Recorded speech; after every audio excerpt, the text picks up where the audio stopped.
So, a plane turns a horizontal circle in 2 minutes. First of all, I'm not wild about those units, so I'm going to make a little note here. The period is 120 seconds. I can figure that part out, okay?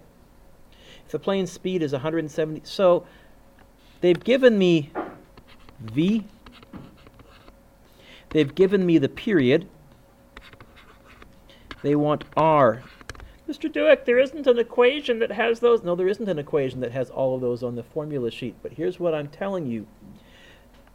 Speed is distance over time. Meters per second. See it hidden in the equation? Circular speed is the distance around a circle over the time around a circle. Circular speed is 2 pi r over the period. So that's not on your formula sheet, but I am, Jason, going to say it's derivable. And now I just got to get the r by itself. R is going to be V times the period divided by 2 pi. So this was from lesson 1, which many of you still haven't handed in, I'm just saying. So I stuck it on the quiz. 170 times 120 divided by bracket 2 pi. Radius of this is 3,250 meters.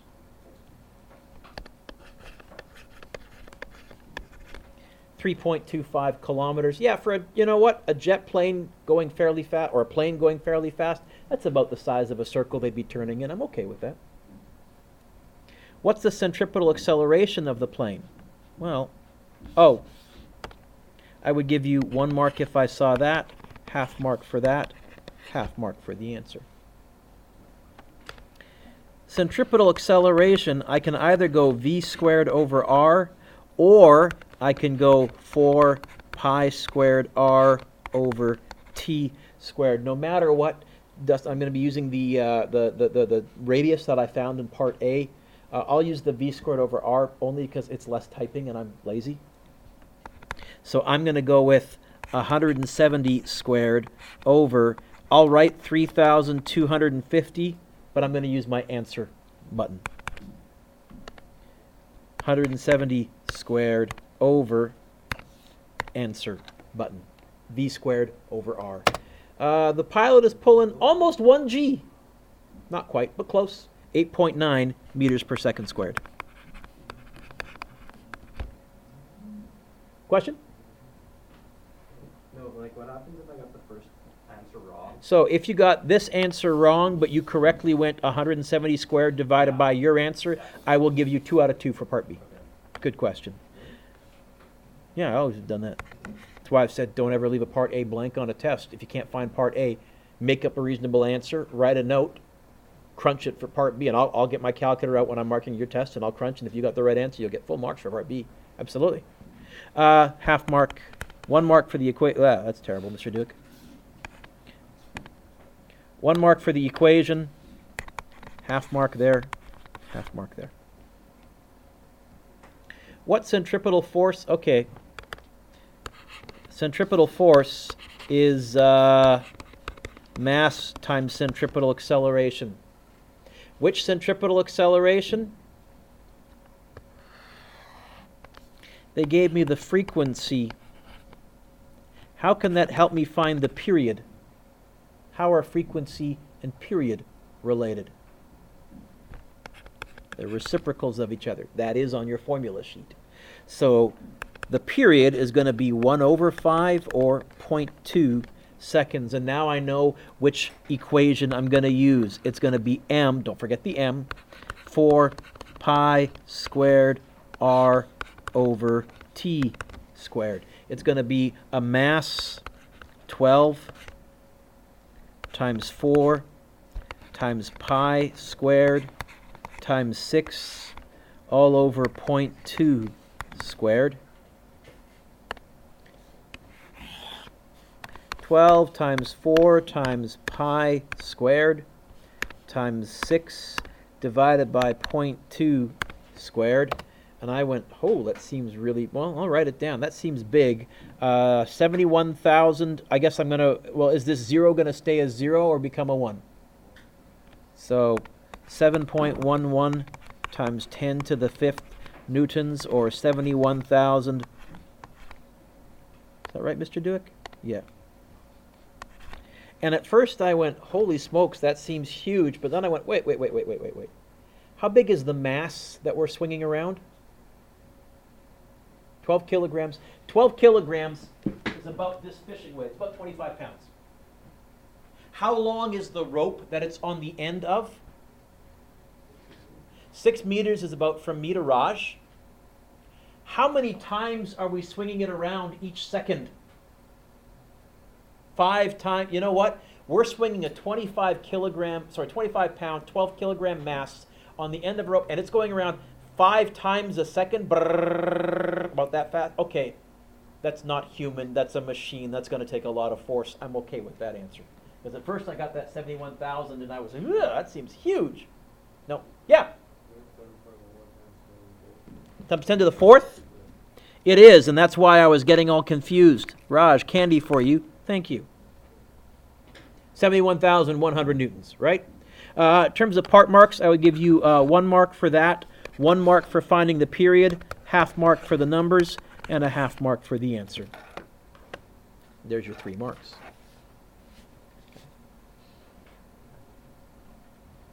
A belt passes over a wheel of radius 25. If a point on the belt has a speed of, well, they gave me speed. I already think I know which equation I'm going to use. And this time all they want is the centripetal acceleration.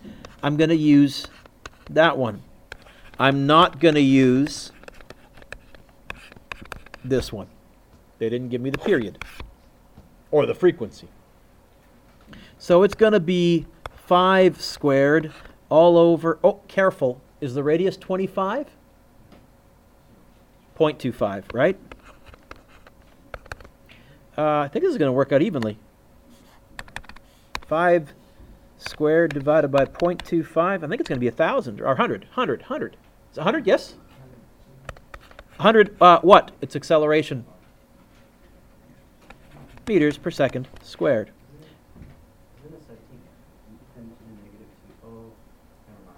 So 100 centimeters make up a meter.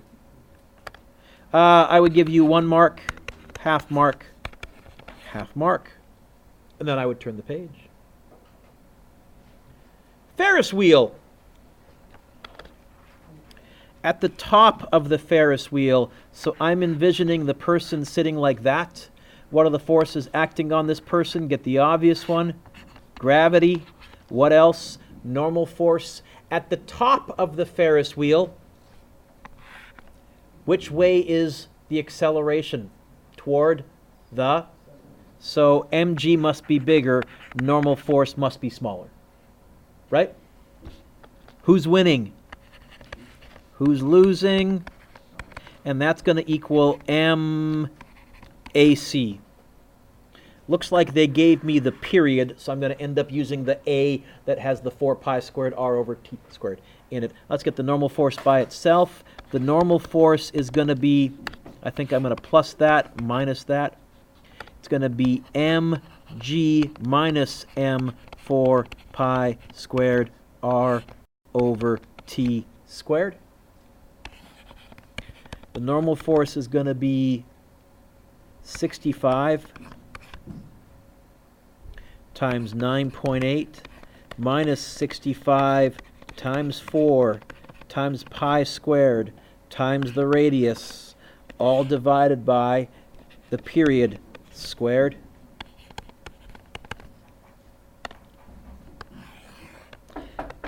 Let me pause the video for 1 second. Someone at the door there.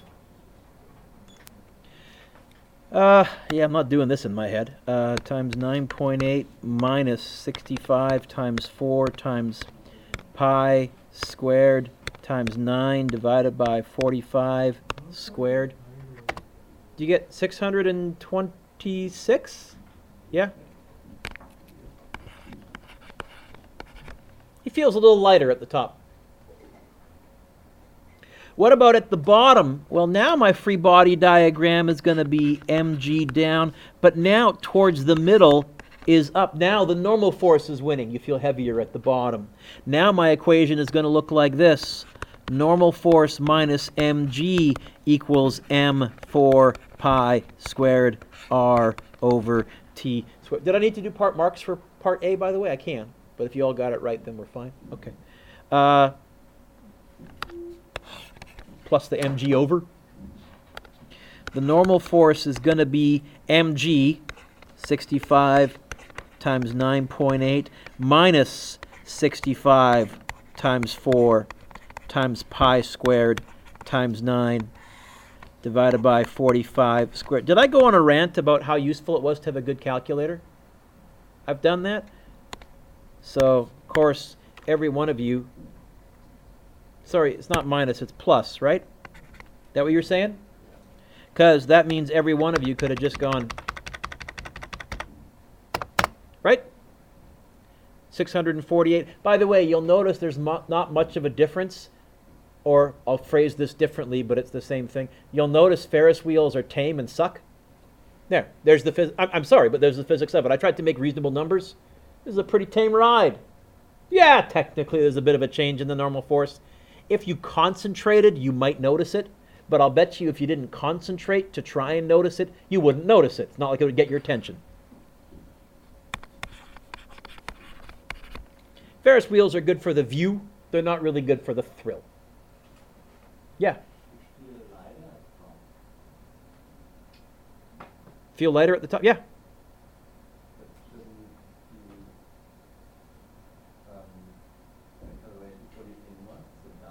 Mm-hmm.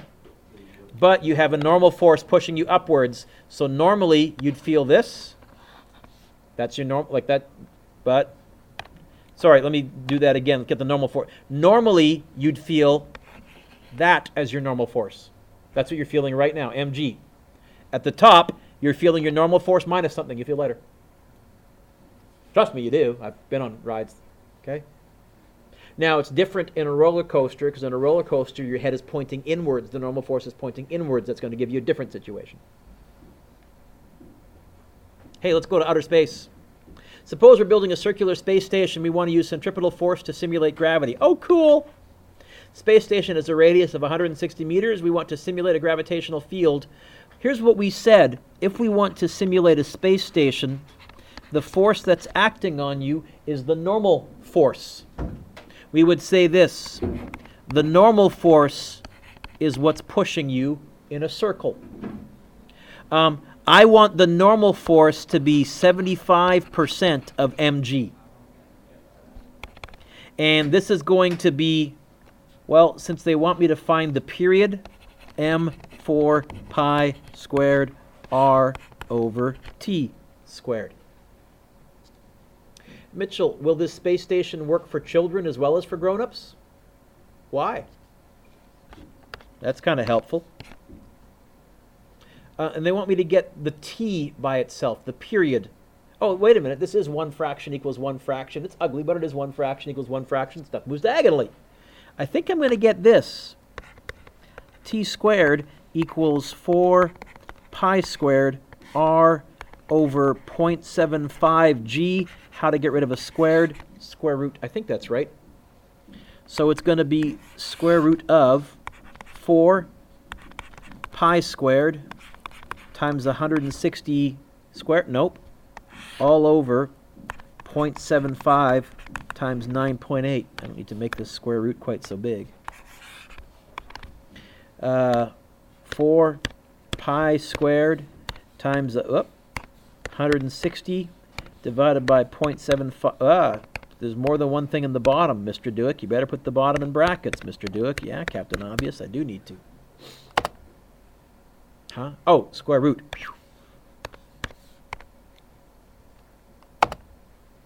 Is that right? 287? Am I wrong? What did I forget? I divided it on my calculator? Well, that's silly of me, isn't it? It was seeming way too slow. So you're saying there should be a times right there? And it'll be the, oh, that works way better. Square root of that? How about 29.3? That seems much more realistic for a space station. And it's a period, seconds. Here I would give you 1 mark if I saw that, 1 mark if I saw that, half mark for that, and a half mark for the answer. Can you give yourself a loverly score, please, out of 16? What I didn't put on here, car going around a corner where friction is what's pushing me in a circle. I like that question. I like that question. I like that question. Hint, hint. I don't know. Any questions from lesson 3 or lesson 4? There was a lot to throw at you. So lesson 3, we looked at vertical circles. In fact, you guys convinced me that I should swap lesson 2 and lesson 3 around, and I've done that for next year. You guys said even though vertical circles had more forces and were technically tougher, you argued that it made it clearer in terms of who's winning, and the net force is always pointing towards the center, right? And they were kind of cool. Questions? So nothing from there? Then lesson 4, universal gravitation. I threw a bunch of stuff at you there. Now, if you have not got caught up, you're going to have homework over the long weekend, okay? You want to get caught up. Were there any of these that you were going, holy schmoly, I have no idea how the heck to get these? Number 1. Seriously? No.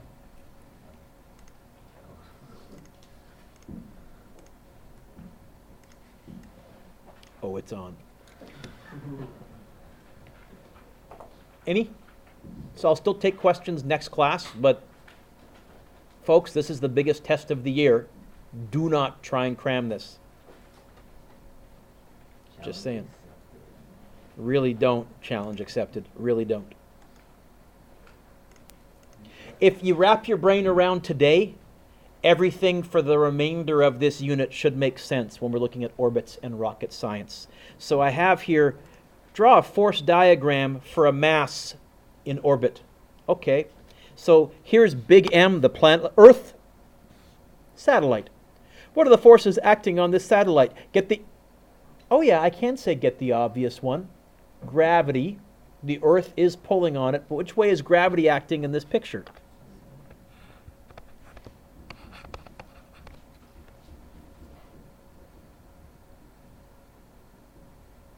Are there any other forces acting on it in outer space? No. By the way, what path is this satellite tracing out? So where should my net force be pointing? Toward the... Is it? Hey, this is good. Your starting point when you're in orbit, is going to be the following line. This is similar to when there was a collision, we did the sum of all the momentum initial equals the sum of all the... This is similar to, is there a change in height, change in speed, conservation of energy? This is similar, this is a job for everybody diagram.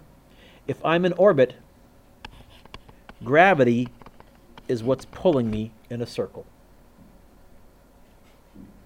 Except, since we're in outer space, Vikas, we have to use the universal law of gravitation because G is not 9.8 up there. We have to use big G, big M, little m over r squared equals little m AC.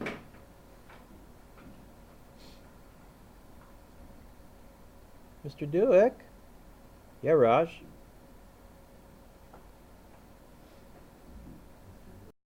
Do the little m's cancel? Turns out, once you get something in orbit, doesn't matter whether it's the space station or a little tiny telesatellite, it'll stay up there. Getting it up there, the more massive it is, takes more fuel. But leaving it up there, mass cancels. Oh, and Manny, AC is either v squared over r or 4 pi squared r over t squared. All an orbit is circular motion with gravity as the inward force, as the force pulling you in a circle. So,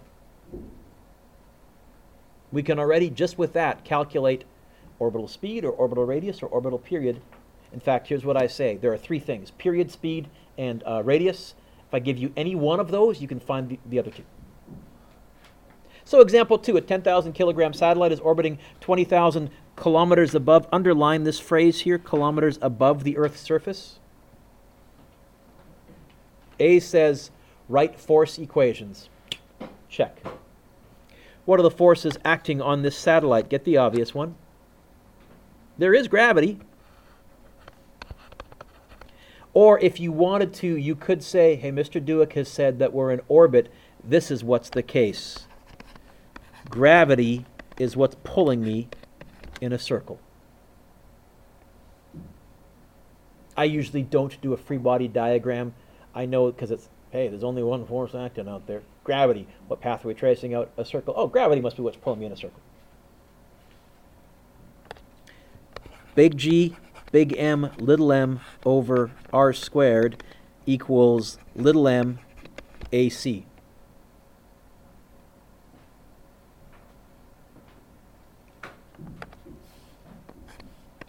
Did I need to tell you the satellite was 10,000 kilograms? Nope. I did just to throw you off. The most common mistake, can you all look up for a second? Kids forget to put the mass on this side. And then they have a mass kicking around because it doesn't cancel then. And in this case, you'd be off by a factor of 10,000, which is off. Don't do that. Which version of A am I going to use? What do we want me to find in part B? Oh, I better use the one that's got a speed in it. By the way, the answer, right force equations, right there. Or you could go one step further. But here's what I'm really going to have then.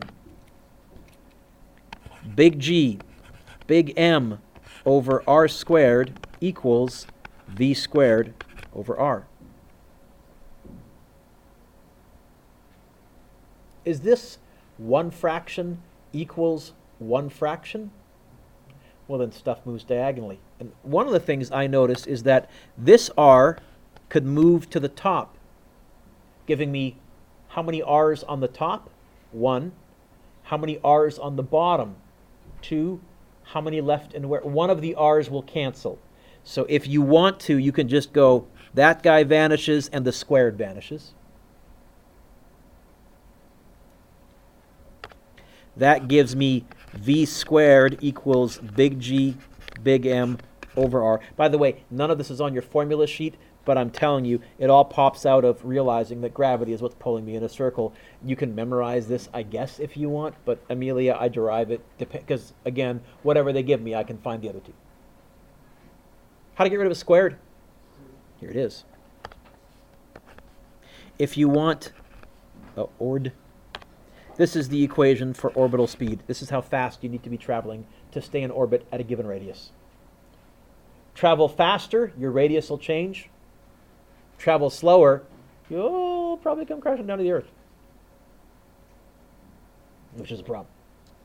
Okay. Orbital speed equals, by the way, also I said speed because the direction is changing. I mean, it's always tangent to the radius, so speed. Big square root. What's big G? 6.67 times 10 to the negative 11.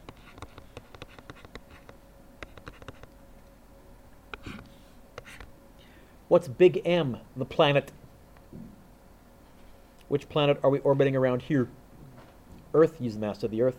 Sun, use the mass of the sun. Moon, use the mass of the moon. Other planet, I'll give you the mass of the other planet in the question. Mass of the Earth is, it's on your formula sheet. I know it's 5.98. I can remember the 10 to the 24th.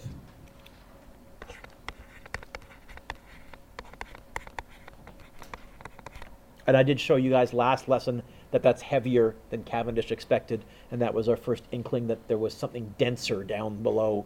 Oh, an iron core. Now, if you want to, you can go, and where this R is, you might want to put a little orb for orbital radius. This is our orb. From the center of the Earth, there. What did they tell me? 20,000 kilometers what? Okay, they told me that this distance here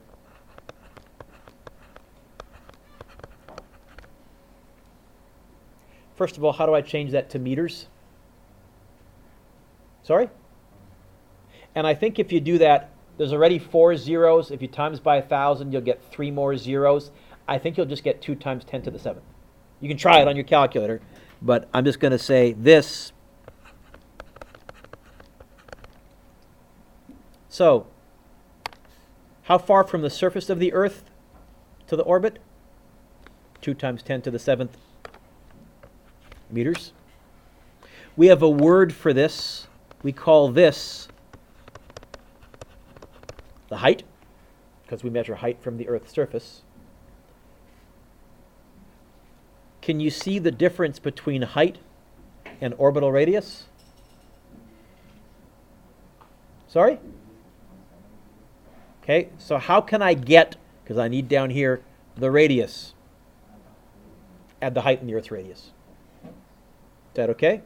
So down here is going to be the height plus, what is the radius of the Earth? 6.38 times 10 to the 6th. You might have noticed over the past couple of days I've been yelling at you guys saying, hey, you're going to need to get really good and comfortable with big scientific notation. Get good on your calculators. Hey, you're going to really need to get good and comfortable with big scientific notation. Get good on your calculators. I would type everything in, hit equals, and then square root answer.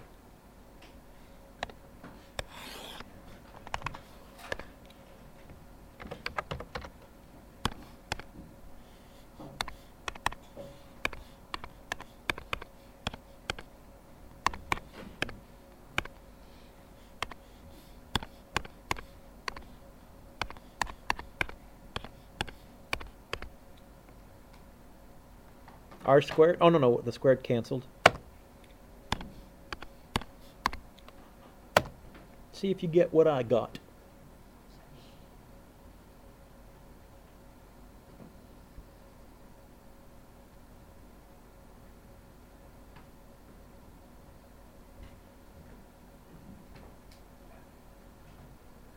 If you didn't, this is your chance to snag me to look at your calculator, but please don't clear your calculator. Got that okay? You don't have a calculator here? No. Oh. You have a phone here? Yeah. I'm going to power your phone off and I'll swap you. Y'all get that okay? 388. You know what? If I round off properly, 3890. Almost 4 kilometers a second. You got to be going pretty fast to stay up there. Sorry. This is rocket science. Some things to notice. Note that your orbital speed is independent of the mass of the object. If I want to put, anything that I want to put at a height or an altitude of 20,000 kilometers, I have to have it traveling at 3,888 meters per second. I guess that means it has to have some kinetic energy. Where does that kinetic energy come from? The fuel. Much of the fuel of putting stuff in orbit isn't just lifting it off the ground, changing its potential energy. It's also the fact that you got to get it going stinking fast to keep it up there. That's a lot of kinetic energy that's a lot of fuel that needs to be burned. Right now, we've got it down to about $10,000 a pound. That's the price to put stuff in orbit. And that low orbit, I should say that. The GPS satellites and some of the military ones are way out there. Oh, wait a minute. They were put up there by the military. We don't know how much they paid. Classified. So, I guess we can say this.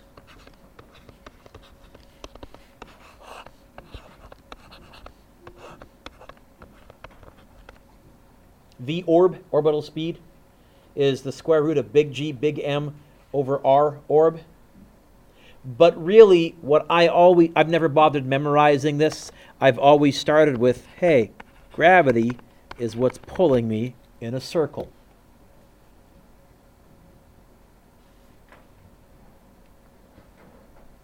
We need to talk about how orbits work. First of all, look at my free body diagram. Is there gravity right there? Then why are the astronauts floating? Okay, that's the question. What? No normal force? If I was clever, I would have showed you a video at the beginning of class that showed people floating here on the Earth. They're floating because they are in free fall. They have no normal force. So, example 3 says, fill in the proof below to show that when an object is in orbit, its inwards acceleration actually is the same as the gravitational field at that distance, which tells us that things in orbit are actually falling down to the Earth. Wait a minute, Mr. Dewick, if they're falling to the Earth, why don't they hit the Earth? We're going to get to that. But I'm telling you, anything that we put in orbit is not floating. It's falling. A equals v squared over r. That's the inwards acceleration. And then remember, circular or orbital speed is, we just said, this thing, except I'm going to be really clever. Look up. What do you see on the v right here? Instead of substituting in v, I'm going to substitute v squared, which is just going to be big G, big M over r, because the square root now would cancel. If I put that right there, I get, you want to know what the acceleration is when they're moving around in a circle? Big G, big M over r squared. Because there was an r, and I brought another r into the bottom. Manny, do you remember what the universal gravitational field strength was? Big G, big M over, we said that was what you could use to calculate gravitational field anywhere in the universe. That was the one that we derived by going like this. Little mg equals, and we canceled out the m. We said, well, that's how you can calculate both the 9.8 but the 1.6 on the, that's how you can calculate g anywhere in the universe. And you'll notice you get the same expression. What I'm saying to you is, I've just shown you that the acceleration due to gravity matches the acceleration in a circle. Anything in space is in free fall. It's just not falling at 9.8 because as you go further from the Earth, that 9.8 gets smaller. But I'm telling you, it's in free fall. So this leads to the question, how the heck can it be in free fall and not hit the Earth? Once again, Sir Isaac Newton, we take our hat off to you, because in 1680, he's envisioning outer space.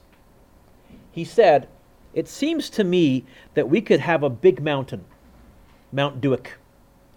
And on that mountain, we could fire a cannon. And it would go like that. But if we put more gunpowder, it would actually make it part of the way around the Earth, because it would be following the curvature of the Earth. Seems to me, Spencer, there is just the right speed, just the right amount of gunpowder, so that even though it's falling, I've given it just the right sideways or circular velocity, that it's moving sideways at just the right speed to avoid missing. It misses the Earth, even though it's falling towards the Earth. I give it just the right sideways speed. That's an orbit. Everything in orbit is falling. It's one of the few things that Star Trek always got wrong, especially the first series, because in the first series they would say, standard orbit, Captain, and then something would go wrong with their engines and they would freak out and panic and they would say, oh no, we're going to fall into the planet. You're already falling into the planet. You're stable. You gave yourself the right sideways velocity. You shut your engines off now, fellas. You don't need your engines to stay in orbit. You don't.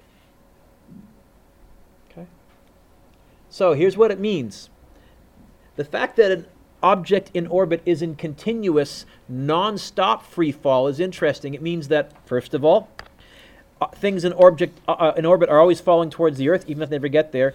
It explains why astronauts seem to float around in the space shuttle. No normal force. Just like the video that we saw. It also means that astronauts experience continuously, until they get used to it, the physiological feeling of falling. I've told you what NASA sorry, not NASA. NASA hates the nickname. What the astronauts have nicknamed the NASA training jet that does the same thing that you saw in the OK Go video. You know what his nickname is? It's called the Vomit Comet, because everyone pukes in it. Everyone does.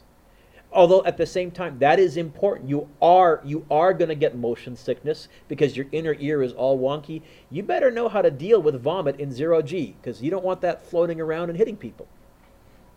And I don't just mean from a grossness standpoint, but that's a health issue too. In particular, to this day, as far as I know, no astronaut has ever thrown up in a spacesuit. That's a life-threatening issue if it ever happens. Because there's a good chance that they would inhale their stomach acid, and your lungs aren't going to want that. Probably what would happen, actually, a reflex would kick in and your throat would just close. But again, you can't reach your mouth or your throat to cough or to clear it, or you're in trouble. So we may as well teach you to vomit on the earth when there's vomit bags. We can do it properly. You're going to get sick. But still, I'd go on it in a second. I'd be upchucking with a big smile on my face, right? So why are astronauts weightless? Put your pencils down. So if you get just the right speed, you'll miss the Earth. What speed is that, Mr. Dewick? The square root of big G times the mass of the planet divided by whatever you want your orbital radius to be. There's the rocket science.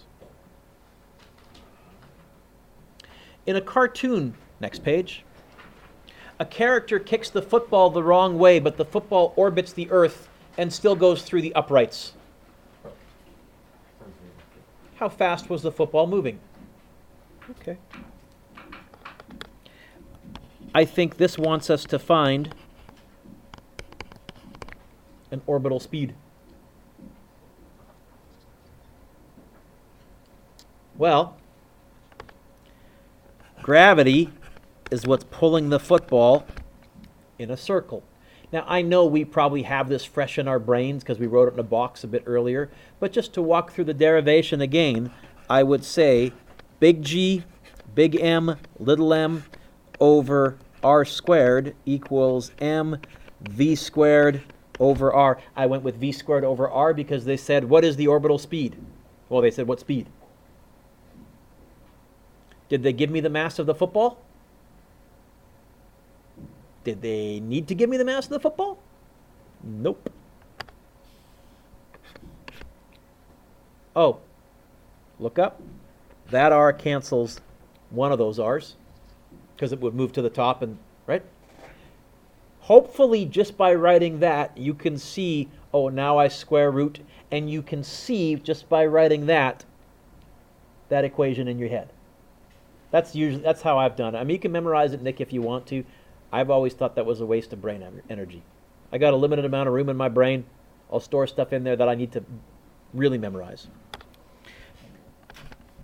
It's going to be the square root of big G, big M over R. 6.67 times 10 to the negative 11. Mass of the Earth, 5.98 times 10 to the 24th. This time, R, we're basically orbiting right on the Earth's surface. So it's going to be just the radius of the Earth, which is 6.38 times 10 to the 6th square. Oh, no, one of the squared cancel. Okay. Have I gone on a rant about the usefulness of getting a good calculator? Because if you had a good calculator, you could go like this and just backspace, because you already have G and the mass of the Earth typed in, and you would say to yourself, I just need to delete that. It is worth having a good calculator, and then square root that. 7,910 meters per second. And that is, if you wanted to be in orbit right on the Earth's surface, that's how fast you need to go.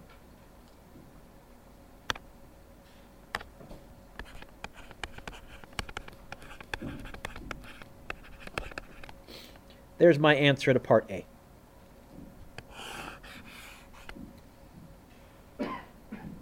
Part B asks, Why couldn't you do this in real life? Why is this only theoretical and a cartoon? No air resistance. And trees and mountains and obstacles. And you'd have to, first of all, you'd have to go, I guess, slightly higher than Mount Everest. No, Mount Everest isn't the furthest from the center of the Earth. I think Chimborazo near the equator is. You have to go higher than that because the Earth bulges at the equator a little bit. And yeah, air resistance. So B, air resistance. That's the big one. Would slow down. Is that C? Oh, what's B? Oh, how long? Sorry, C. Air resistance would slow down the football. But this would work on the moon, by the way. So C, let's move this down. What does B want me to find? How long? You know what? Here's yet another equation. I'm not going to memorize it. I'm going to start from the same spot.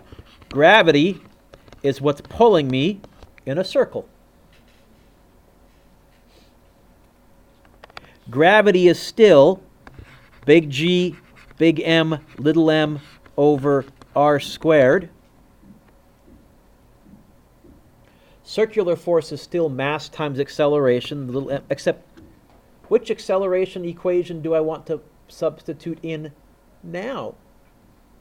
The one with the period. 4 pi squared r over t squared. Did they need to tell me what the mass of the football was, Kyle? Nope. What am I trying to find here? Oh, period. Hey, wait a minute. Is this one fraction equals one fraction? It's one ugly fraction equals one ugly fraction, but stuff still moves diagonally. I think, Kyle, both of these will move down. The t squared will move up and diagonally. And the r squared doesn't cancel. It joins that other r. I think you end up with a total of an r cubed on the top. I think you get... Is that okay, Dustin? I think we're going to get this. T squared equals, there's going to be a 4, a pi squared, and r cubed over big G, big M. You're starting to see why I said don't memorize all these different equations. Memorize that gravity is what's pulling me in a circle. Oh, that's T squared. Dustin, how to get rid of a squared? Okay. It's going to be 4 pi squared 6.38 times 10 to the 6th cubed. You'll need to find your to the power of or your cubed button. All over 6.67 times 10 to the negative 11, 5.98. And I'm expecting a reasonably small answer. If you're moving this fast, it shouldn't take you very long to go around the Earth.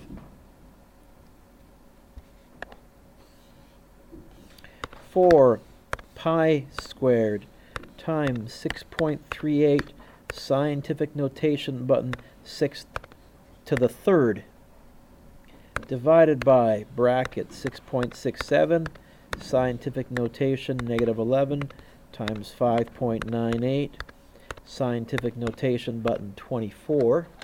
Is that right, Mr. Dweck? I think so. Square root. Yeah, 5,070 seconds.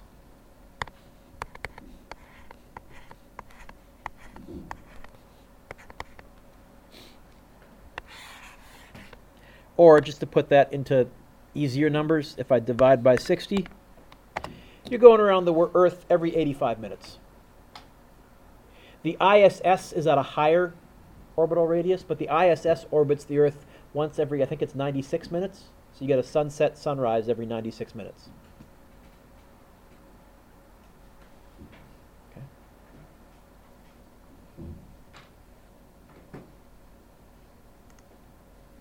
Yeah? Let's keep going.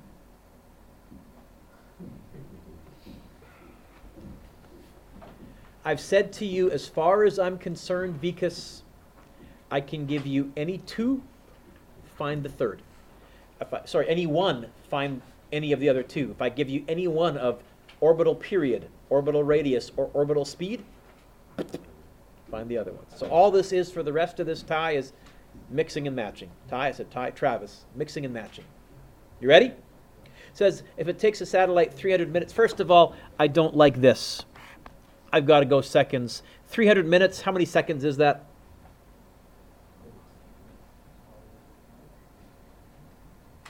I want an answer. 1,800?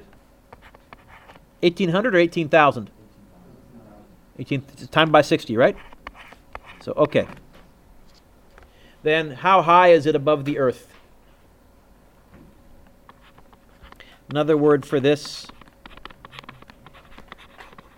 is the altitude. Homework's going to be most of the questions, but you can check with someone else.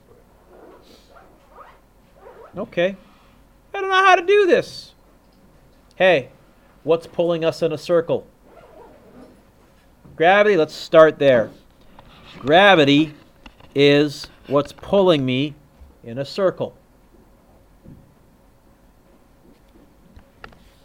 Big G, big M, little m over r squared equals m. Am I going to use the one with the V or the T? And how do I know? They gave me a period. Okay. 4 pi squared r over t squared.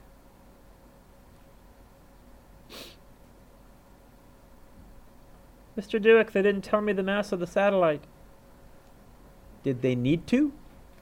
Whew. What am I trying to find here?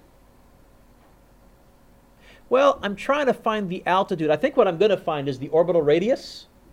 I think what I'm going to find is this, and then if I subtract the radius of the Earth, that'll give me the altitude. Is that okay? So let's get the r by itself. Hey, is this 1 fraction equals 1 fraction? Stuff moves diagonally. I think I would move these guys to there for an r cubed over there. I think the t squared will move there. And I think the 4 pi squared will move there. Is that okay, Nick? In other words, I think the big G and the big M stay where they are. There's going to be a t squared next to them. There's going to be an over 4 pi squared, and that's going to equal r cubed.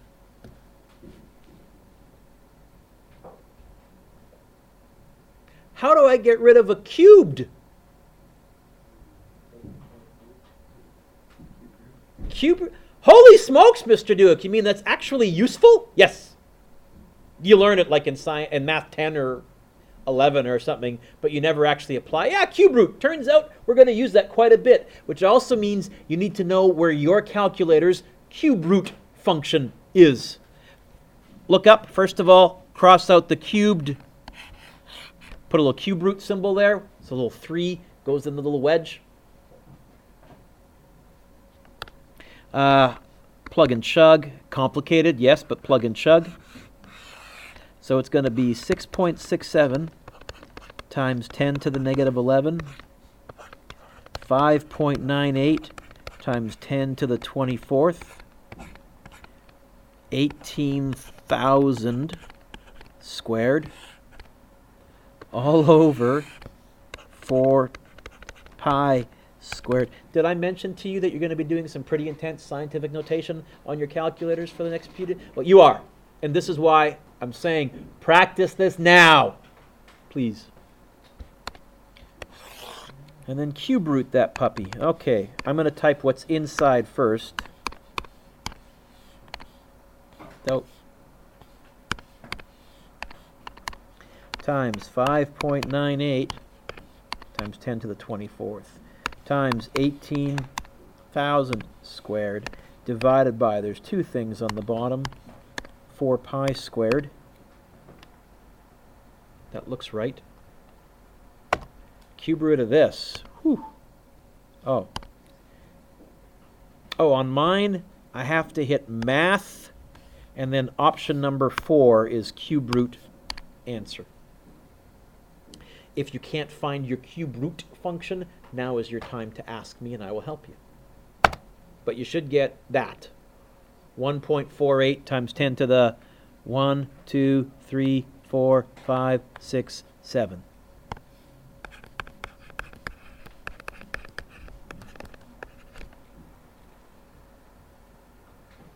Which is wrong, but we're nearly there. That's the orbital radius. Is that the altitude? No, we're going to have to subtract the radius of the Earth, and that'll give us what's left. Anybody can't find the cube root? I'll help you. Everybody got it? Wow, that's a first. Excellent. So it wants the altitude or the height. That's going to be the orbital radius minus the radius of the Earth.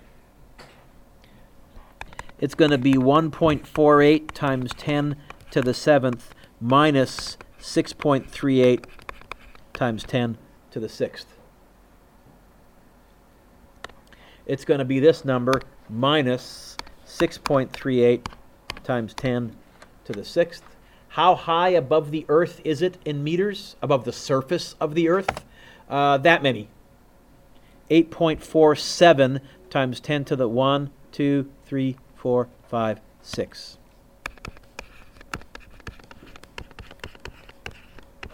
Meters.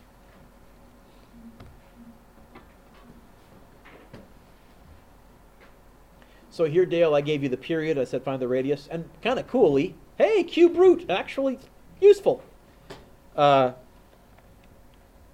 Here I gave you the radius and we found the speed. I gave you the radius and we found the period. As I've said, Mitchell, if I give you any one, you can find the other two. Oh, B, what's the satellite's orbital velocity?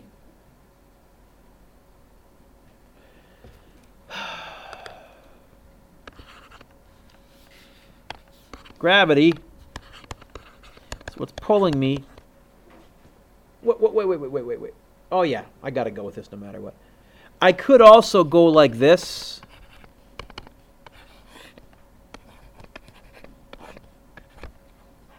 If I remembered that, I'm going to derive. Or I could go like this, is 2 pi r over the period, because I know r, I just calculated r and I know the period. Regardless, you know what? My fallback when I'm in orbit, this is what I've memorized. Gravity is what's pulling me in a circle. Big G, big M, little m over r squared equals mv squared over r.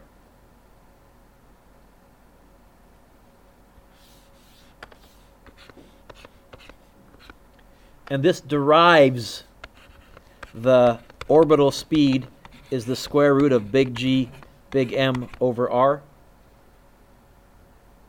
Do I know big G? 6.67 times 10 to the negative 11. And Earth, do I know r? That's the 1.48. In fact, you know what? That's this number here. I think I can get this number back by just adding 6.38 times 10 to the 6th, and now I've got my answer stored back on my calculator. Wasn't that clever? Because it's going to be 6.67 times 10 to the negative 11, 5.98 times 10 to the 24th, all over. I'm going to write 1.48 times 10 to the 7th, but I am cleverly going to use my answer button. So if you didn't use your answer button, we might be off a tiny bit between what I have and what you have.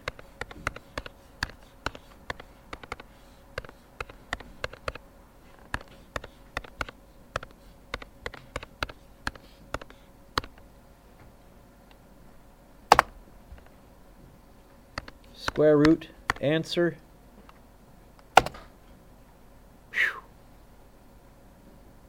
5,191.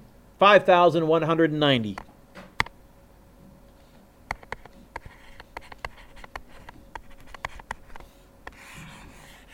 meters per second. Again, Raj, if I give you any one, you can find the other two. And it starts with, hey, gravity is what's pulling me down in a circle. Pick the correct substitution for circular acceleration. Did they give me or did they ask me about the period? Use the 4 pi squared r over t squared. Did they give me or did they ask me about the velocity, speed? Use the v squared over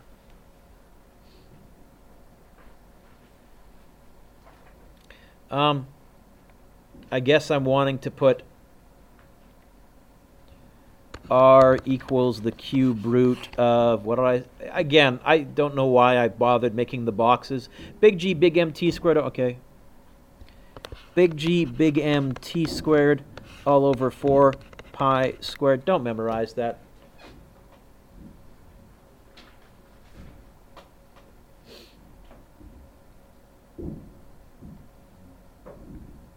Put your pencils down. Part 1 of the homework, if you want to get a head start, what you are capable of doing right now is number 1.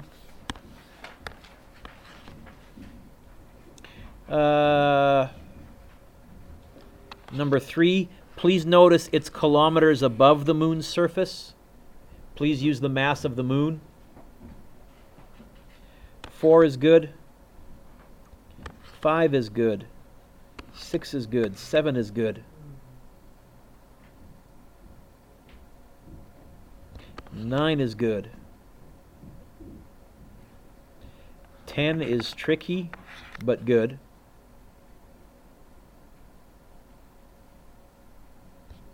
You can get a head start and try 12, 13, and 14. You'll notice they're nearly identical. That's probably because I like those questions, I like those questions, I like those questions. Remind me next class to show you gravity visualized, because I'm not going to fit it in this class.